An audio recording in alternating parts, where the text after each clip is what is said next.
Olá novamente.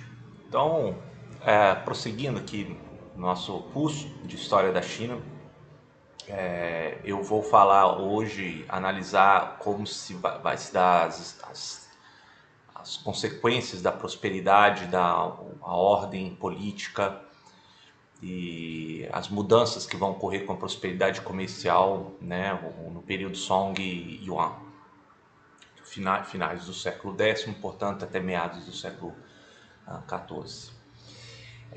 Hoje eu vou me concentrar então em questões culturais na literatura.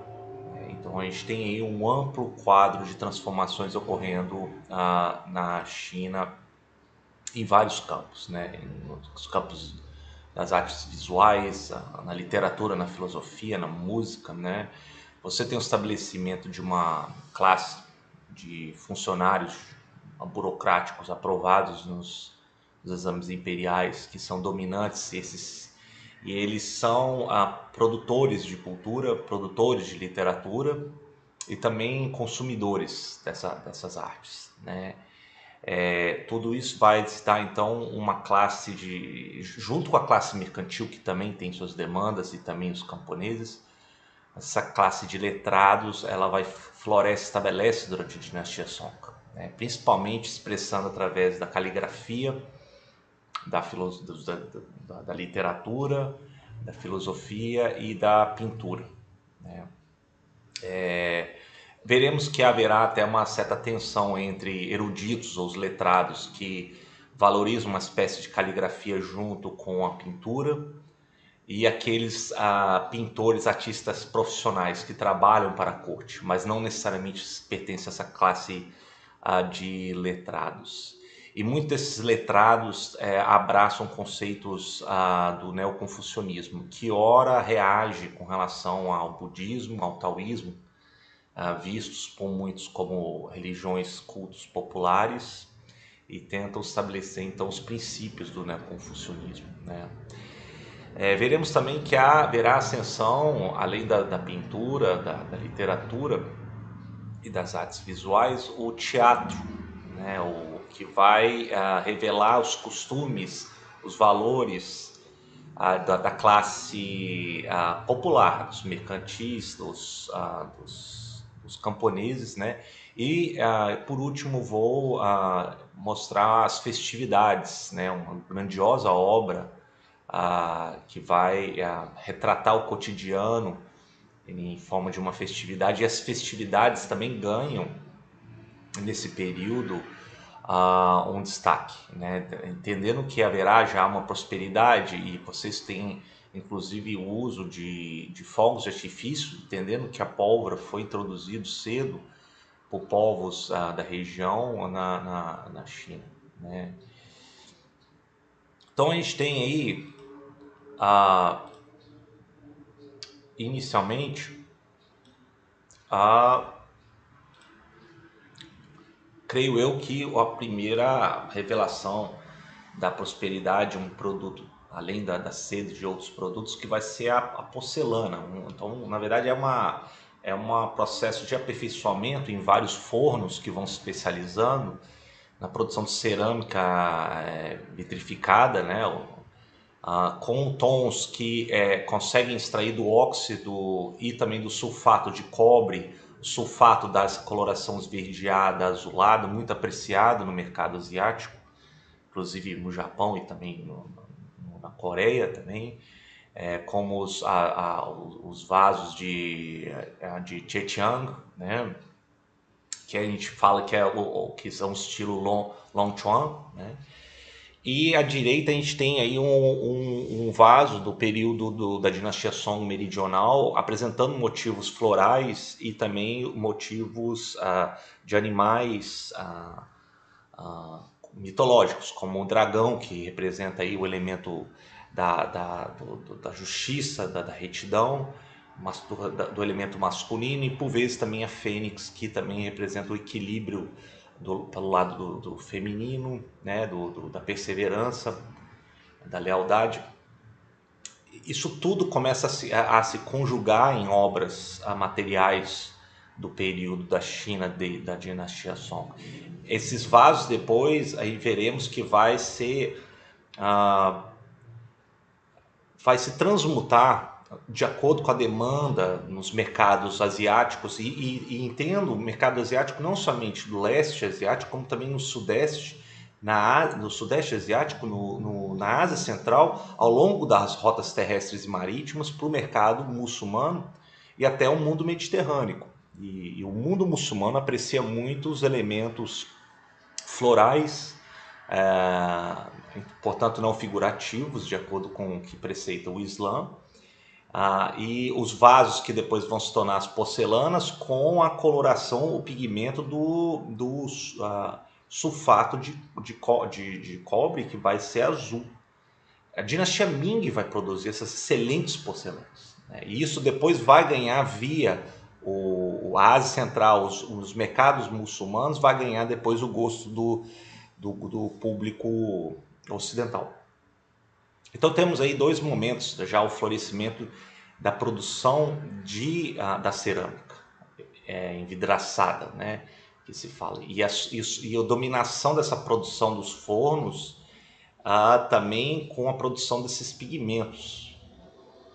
Então a gente temos dois momentos aí retratados na produção da cerâmica, né. Bom, na pintura, a gente tem aí uma ênfase na paisagem, né? Na verdade, isso já tinha explorado nas aulas anteriores, como a ênfase da arte chinesa, ela vai buscar retratar a paisagem e a integração dos seres e dos seres humanos, inclusive, com relação à natureza. Agora, temos aí um princípio revelado nas pinturas, que é o princípio do estilo chamado Chan Chui. Chan Chui significa mais ou menos, Chan significa montanha e Chui rio. E isso vai ser uma característica interessante, porque revela na filosofia chinesa, como o taoísmo, de que há um certo equilíbrio, né, entre os humanos eram apenas parte desse processo do quadro cósmico, né, e os neoconfucionistas eles buscavam aí entender a integração e a harmonia entre a sociedade e as forças naturais, né. Então isso tudo começa a ser revelado na pintura, né? E acredito que, por exemplo, temos duas pinturas em dois momentos, né? A pintura de Guoxi, que é à esquerda, que vai ser o início da primavera da dinastia Song, e depois, num período posterior da dinastia Yuan, o Gao Qigong. Então, temos a ênfase aí, por exemplo, no primeiro plano, né? Muitas vezes nesse primeiro plano há alguns detalhes, alguma presença de seres, a presença humana integrada na natureza, e no segundo plano já separados por um plano de nuvens, projetando-se depois para uma escala maior as montanhas ou detalhes da natureza de uma maneira mais grandiosa. Notando novamente a caligrafia inserida nessas obras, né? Agora, teve uma clivagem, um debate durante a época entre aqueles que eram estudiosos que apreciavam, revelavam sua filosofia neoconfuciana entre os literatos, que é a caligrafia e a obra pintada, né? E aqueles que eram artistas profissionais, que atendia a desejo de um cliente rico ou da família imperial, né? Normalmente, você tinha um mercado estabelecido mais no norte da China que predominava os conceitos mais dos confucionistas, que entendia que uma ordem deveria vir de uma espécie de decisões de uma elite, de cima para baixo. Então há a apresentação de grandes paisagens e inseridos nisso existe alguma atividade humana, né? Ou seja, a preocupação aí é entender o todo, né? E como que a ordem, a harmonia do todo, ele começa a se revelar na pintura. Por outro lado, existem muitos da dinastia Song, da região meridional, da dinastia Song meridional, da região mais também meridional da China, em que a pintura começa a se revelar mais preocupada em retratar os pequenos espaços, o cotidiano das pessoas, né? Então era uma espécie de falar, olha, entender como que uma ordem de baixo para cima que deve vir, do cotidiano, das pequenas cerimônias, dos pequenos atos cotidianos devem ser retratados nas suas minúcias, né? Então temos aí um choque de duas filosofias, uma mais elitizada dos literatos e outra mais de artistas comuns que buscam mostrar a sua filosofia de vida, né? No campo da escultura predomina, além das cerâmicas que eu tinha falado, as questões do budismo. E é durante esse período que vemos que o budismo ele ganha certa parte da população, tirando a elite que está profundamente imbuída do confucionismo ligado à burocracia do Estado, são aqueles aprovados dos exames imperiais que tinham dominado a literatura confuciana. Restava a maioria da população aderir às crenças populares, né, que mesclavam junto com o budismo mahayano e também com o taoísmo, né, entre outras crenças populares. Então, o mahayanismo estabelece inúmeras partes pela China, né, em mosteiros, em escolas, e isso é revelado nas esculturas, né? Então, temos aí a figura do Bodhisattva, o Avalokiteshvara, né? Que é um ser iluminado que representa a compaixão extrema, absoluta, até hoje cultuado na China como Guanyin, né? Também na Coreia, no Japão. Isso tudo é revelado então o equilíbrio, a serenidade desses seres iluminados, os bodhisattvas, no budismo mahayano. Inclusive, volto a repetir que essa representação do Avalokiteshvara, ele é cultuado em alguns lugares sagrados, na Coreia, no Japão, na China e no Tibete, por exemplo, ele é cultuado no Palácio de Potala. Inclusive, hoje, o Dalai Lama, né, ele é uma espécie ligado fortemente a essa entidade desse Bodhisattva que é o Avalokiteshvara. Temos aí a revelação do século XI de uma naturalidade, né, da postura, do corpo, das vestimentas do século XI de maneira impressionante, né? Então já aí temos aí a expressão clara do naturalismo e da expressão da serenidade revelada no rosto desse ser iluminado, né? Na literatura temos aí uma revelação de uma nova subjetividade, né? Uma nova geração vai revelar esses valores. São novos escritores que trazem aí em forma da poesia Ti, né? É um poema de poucos versos com alta expressão da subjetividade e da emoção, né? Eu sempre comparo um pouco com a origem comum com o haiku japonês, né? Então mostra-se também uma nova subjetividade, ou seja, a preocupação da expressão subjetiva diante das incertezas ou até de denúncia com relação às injustiças da sociedade, né? Um deles vai ser o Mei Yao-cheng, né? Que junto com o Mi-Fu eles representam então essa geração nova de expressar essa desilusão, né?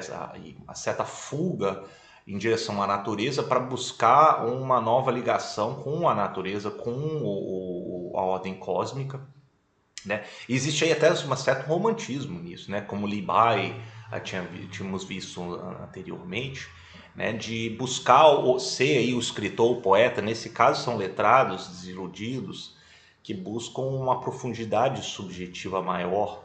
E que campo melhor do que a literatura e a poesia para expressar isso? Então, consolida-se uma literatura, né, poética desses escritores, dessa classe de letrados desse período, né?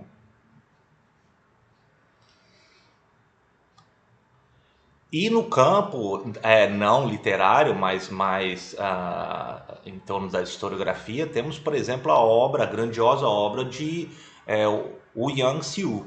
O Yang-Xiu ele escreve um novo tratado, um livro enorme em 1060, que se chamou o Novo Livro de Tang, E ele quase que se compara como os anteriores grandes historiadores, como Assam Tian, né? E o Yang Xiu, ele compila isso, cobrindo então praticamente todos os acontecimentos da dinastia Tang. Na verdade, não é exagero supor que com essa obra, né, junto com a contribuição de outros, a Tang revela-se em toda a sua riqueza histórica, social. Isso vai servir de material para depois a apreciação da dinastia Tang anterior como uma espécie de era de ouro. Temos também outros escritores, como Sima Kuang, que vai ser inimigo, inclusive, do chanceler, o Wang Anti, que tinha promovido reformas sociais, a gente tinha visto na aula anterior isso, né? E o Sima Kuang também compila um trabalho histórico, que é o C.G. Tongtian, né? Uma história universal que vai ser concluída em 1084. Quase que 300 volumes em 3 milhões de caracteres chineses, né? Veremos também em outros campos a literatura de viagem de descoberta.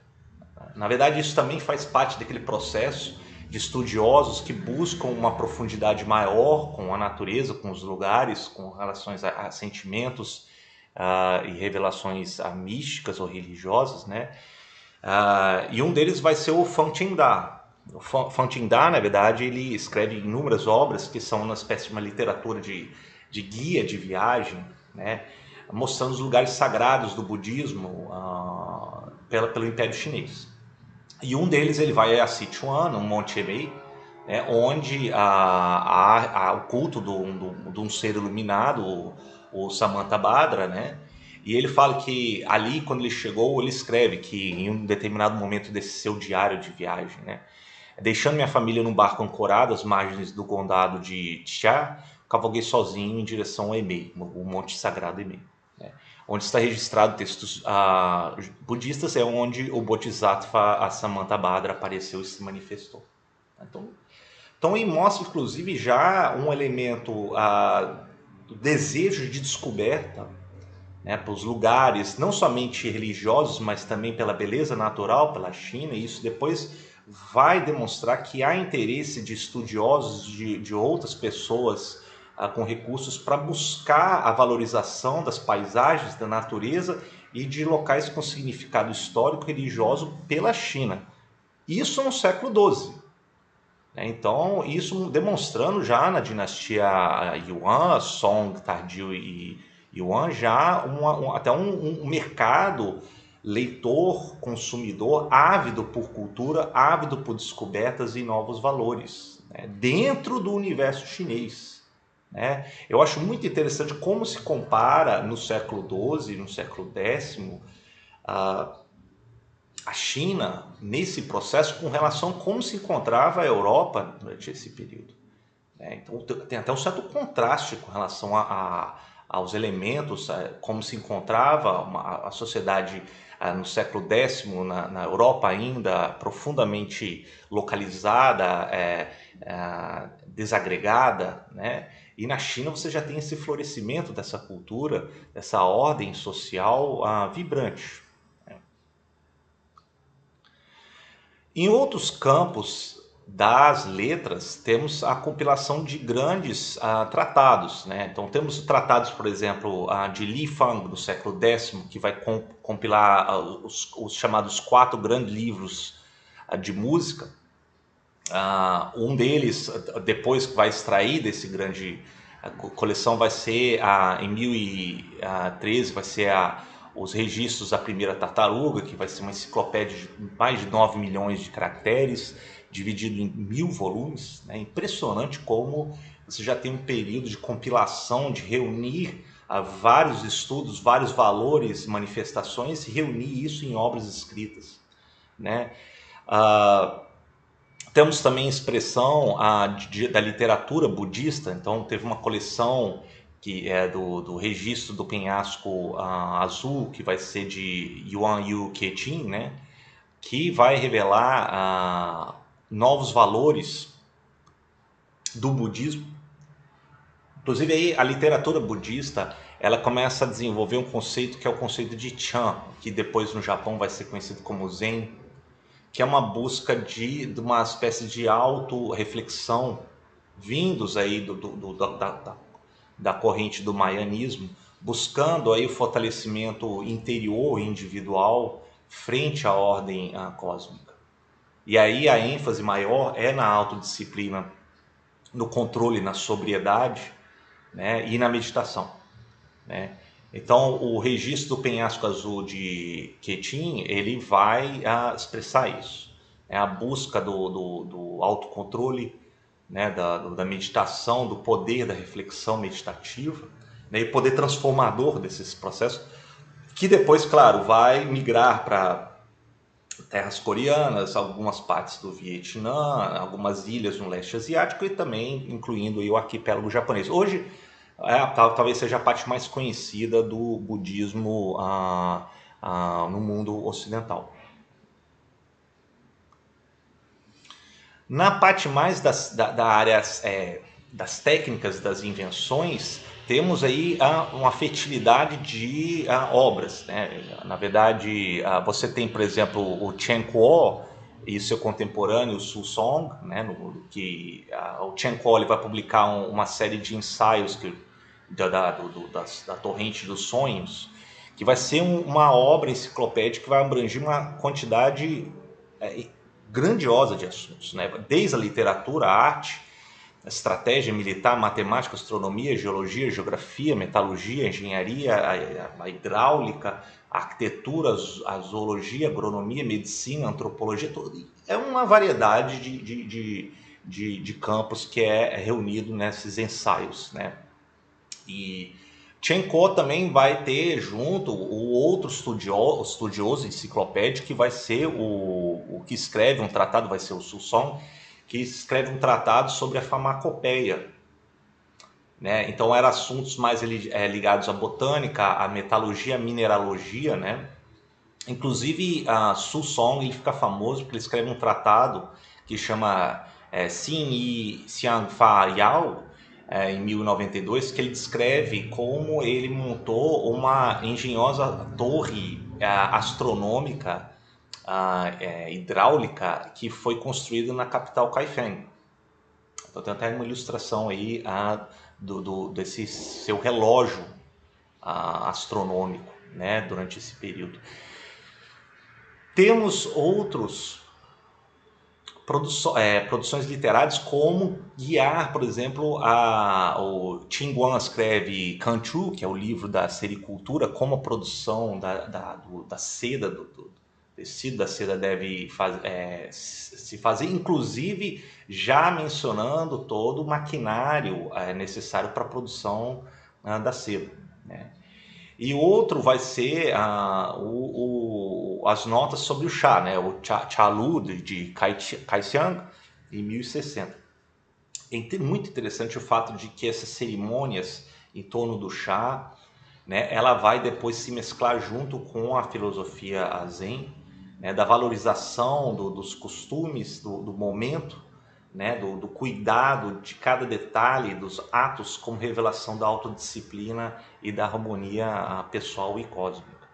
Então, esses tratados começam a estabelecer cânones nos valores, nas práticas, nas condutas sociais, nos ritos sociais, né, cerimoniais para a sociedade chinesa. Em Kaifeng também, na capital, você tinha também no campo do teatro e do drama, você teve já a revelação de peças, valores diferentes, né?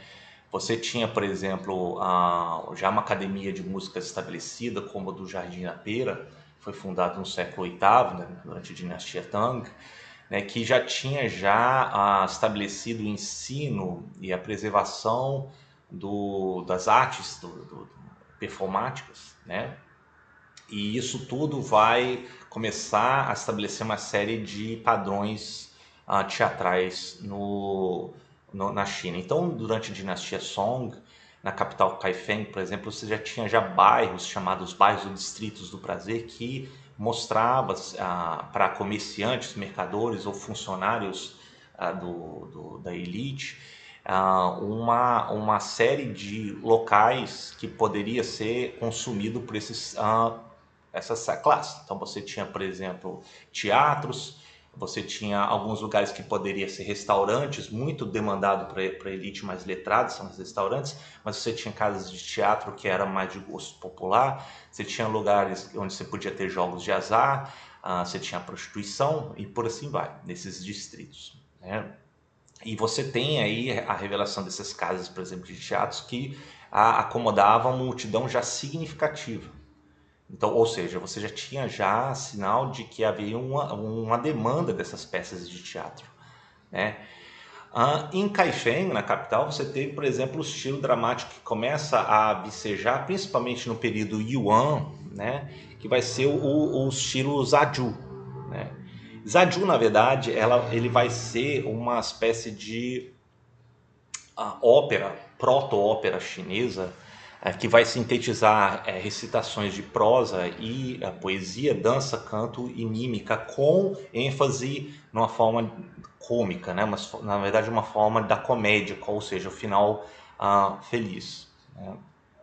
E você teve até um certo elemento de distinção aí, porque muitas dessas óperas populares, como Zaju, ele mostrava mais os personagens do cotidiano, né? Você tinha um protagonista, naturalmente, você teve áreas que eram contadas por um cantor especializado numa parte, depois você teve o conjunto de instrumentos para acompanhar, apresentar os personagens do cotidiano, né? Personagens bem marcados, por sinal, né?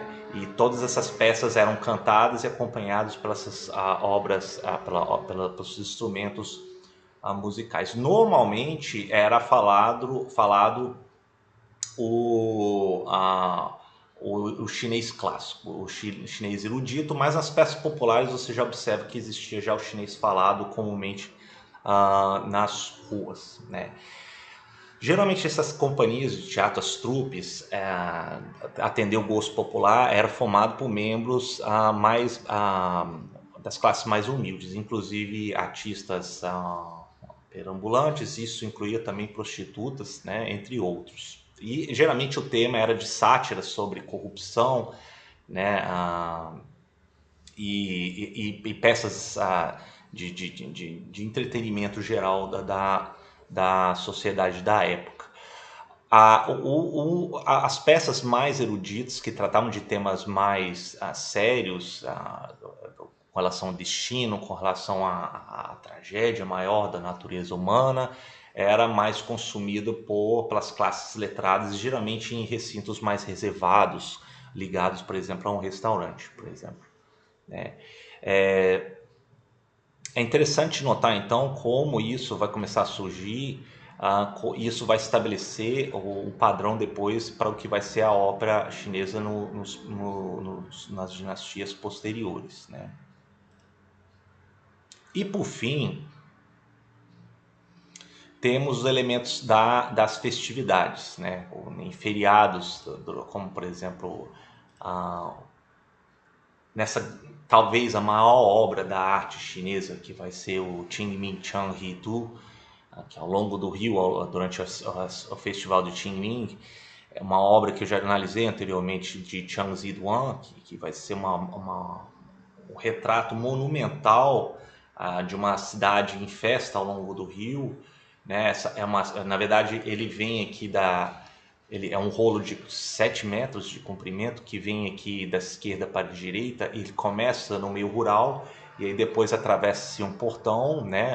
As pessoas estão aqui em festividade e no portão eles chegam na região da ponte, onde é retratado aqui. Isso tudo revela um nível de detalhamento, de preocupação de retratar as atividades cotidianas, que essa obra é uma das maiores obras da arte chinesa. Ela revela em detalhes cada atividade mercantil, de curandeiros, de camponeses visitando a cidade, né, de como que a atividade comercial era já praticada durante o período, as roupas, a maneira das pessoas se portarem. Isso tudo é revelado nessa monumental obra de Chang Zeduan, né? Não à toa, isso foi uma das obras, inclusive o último imperador da última dinastia imperial, a dinastia Qing, que vai ser o pequeno Puyi. Puyi depois, quando ele foge do Palácio Imperial, ele leva essa obra de arte com ele. Tamanho é o valor dessa obra. E essa obra, depois ela vai ser copiada, ela vai ser exibida em várias capitais asiáticas, né? Talvez seja uma das obras mais famosas da arte chinesa, portanto.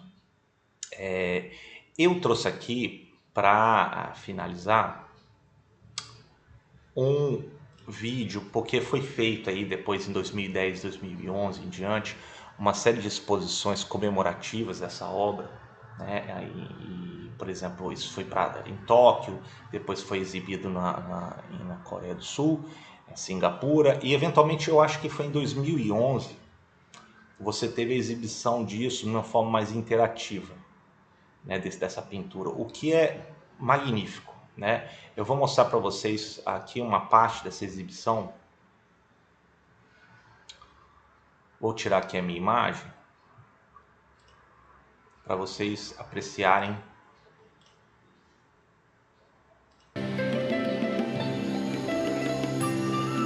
como a entrada ao portão, como as pessoas se revelam, todos baseados nessa grandiosa pintura. Isso, se eu não me engano, foi exibido em Hong Kong em 2011.